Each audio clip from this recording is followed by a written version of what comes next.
Assalamualaikum warahmatullahi wabarakatuh. Saya Muhammad Syahrul Mubarak dari kelas 15 akan menyampaikan materi tentang analisis data. Sebelumnya, apa itu analisis data? Analisis data adalah proses sistematis untuk memeriksa, mengolah, dan menginterpretasikan data untuk mendapatkan informasi berharga dan mendukung pengambilan keputusan. Selanjutnya, apa itu analisis data dengan Python? Analisis data dengan Python adalah proses penggunaan bahasa pemrograman Python untuk mengolah, menganalisis, dan memvisualisasikan data. Python populer untuk menganalisis data karena kemudahan penggunaannya, ekosistemnya yang kuat, dan banyaknya pustaka yang tersedia. Selanjutnya, ada teknik scraping dalam analisis data. Teknik scraping dalam analisis data adalah teknik pengambilan data secara otomatis dari situs web untuk diolah menjadi informasi yang berguna. Teknik ini disebut juga web scraping. Dengan scraping dapat mendapat rangkuman dari halaman web sehingga 23 lowongan yang bisa dilihat bisa beberapa scroll dapat ditampilkan satu halaman.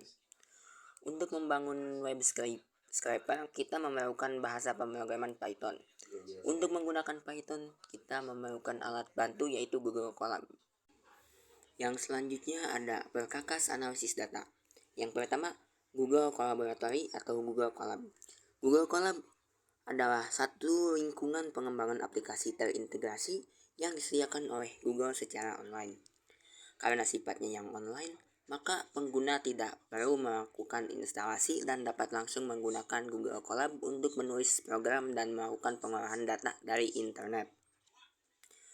Selanjutnya, cara menggunakan Google Colab. 1. Buka Google Collaboratory melalui link. Kemudian, masuk menggunakan akun Google atau Gmail. 2. Buat catatan baru melalui pilihan New Catatan Book. Notebook adalah penamaan untuk file kerja di dalam Google Colab. Tempat membuat berbagai macam dokumen, termasuk teks dokumen, catatan, dan teks program Python. Nah, di dalam Google Colab ini ada nama notebook yang merupakan nama file berekstensi IPYNB, IPython buku catatan. Kita bisa mengganti nama notebook dengan mengklik nama notebook tersebut. Yang kedua ada bintang, yang menandakan tingkat kepentingan file ini. Yang ketiga ada header kanan yang berisi pilihan komentar, pilihan untuk berbagi, pengaturan file, serta pengaturan akun. Yang keempat ada menu bar yang berisi pilihan menu seperti file, edit, view, dan sebagainya.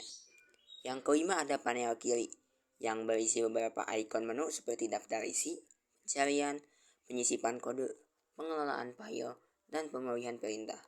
Yang keenam ada toolbar atas yang berisi pilihan ikon untuk penambahan kode atau teks, pilihan koneksi, dan pilihan penutup menu bar. Yang ketujuh ada konten notebook yang berisi tulisan kode program atau teks yang kita tulis. Yang ke-8 ada cell toolbar yang berisi pilihan ikon untuk mengatur sel pada konten, pemindahan atas atau bawah, koneksi antar sel, tambahan komentar, pengaturan editor, penggandaan, penghapusan sel, dan lain sebagainya. Yang selanjutnya masih cara menggunakan Google Colab.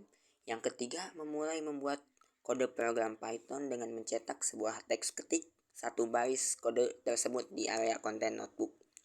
Yang keempat, untuk menguji hasil dari kode program tersebut, tekan tombol Run Cell, bulat dan segitiga, yang ada di pojok kiri area konten notebook. Jika berhasil, output layar akan menghasilkan teks sesuai yang diharapkan bawah konten seperti beragam. Setelah berhasil, kita siap untuk membuat program Python menggunakan Google Colab ini. Perkakas analisis data yang kedua adalah Python. Python merupakan bahasa pemrograman yang cukup populer, seperti bahasa C yang digunakan dalam unit pembelajaran algoritma dan pemrograman. Selanjutnya ada latihan untuk menggunakan Google Colab.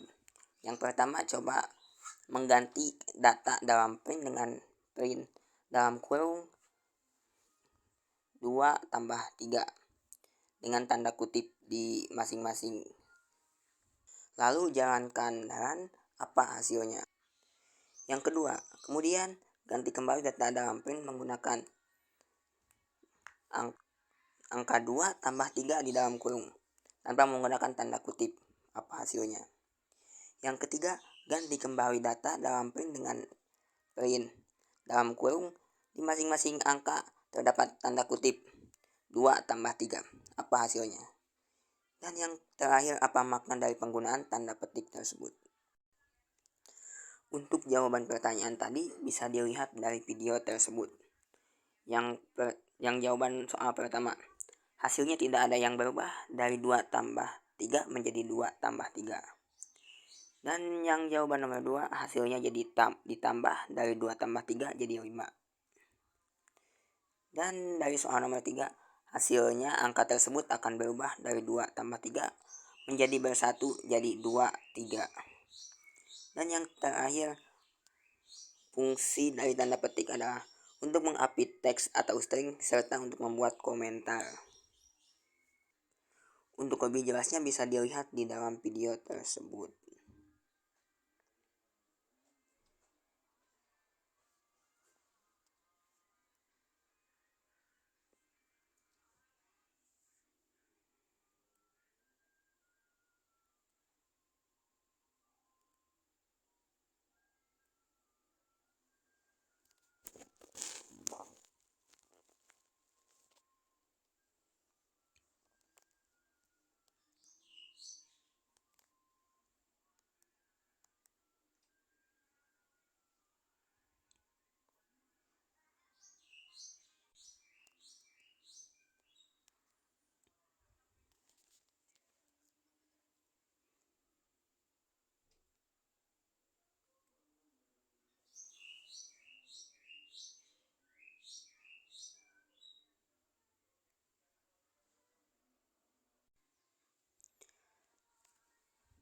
Begitu saja untuk materi analisis data. Terima kasih sudah menyaksikan.